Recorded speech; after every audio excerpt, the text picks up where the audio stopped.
Hi, welcome back to Make the Most of Your Strengths. Today we are talking about individualization.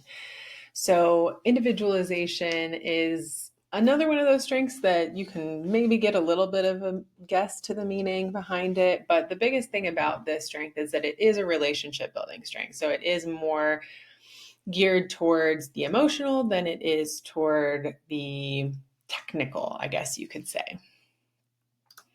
Now, that doesn't mean that people with individualization don't use this strength in a very diverse multitude of ways. But for today's purposes, because as always, we are talking about this strength as if it is the only strength that exists, the only one that you are using, if you have it in your top 10, you will see a lot more of this relationship theme to what I'm talking about, which is pretty typical for this strength. But just know that it might show up for you a little bit differently than what I'm sharing about today.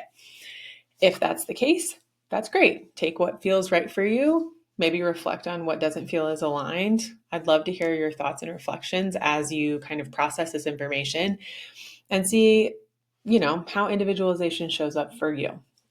So let's dive in with the overview that we get from the research from Clifton Strengths. So people with strong individualization talents understand and are intrigued by others' unique qualities. It's very specific that this is about the qualities of human beings. And so that's why individualization is so focused on the person, on the relationship. You likely lack patience for and interest in generalizations because you would much rather focus on the unique differences among individuals.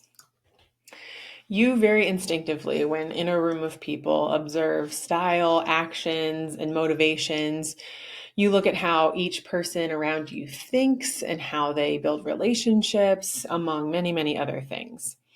You also love to observe others' strengths and draw out the best in each person, which I would say is an admirable strength to have in the strengths world. Your individualization can help you build productive and cohesive teams and groups. So one of the themes you'll really see throughout these videos is how individualization helps to form really strong units of people. So that's kind of the overview of your strength as individualization. As always, if you want to go deeper into what this strength means for you as a unique person with unique strengths, I'd invite you to schedule a strength session with me where we spend 2 hours diving into your top 10 strengths, which means we get to talk about how each and every one of those is unique to you and your unique makeup. In the meantime, let's hop over into individualization at work and see how it might show up in a professional environment.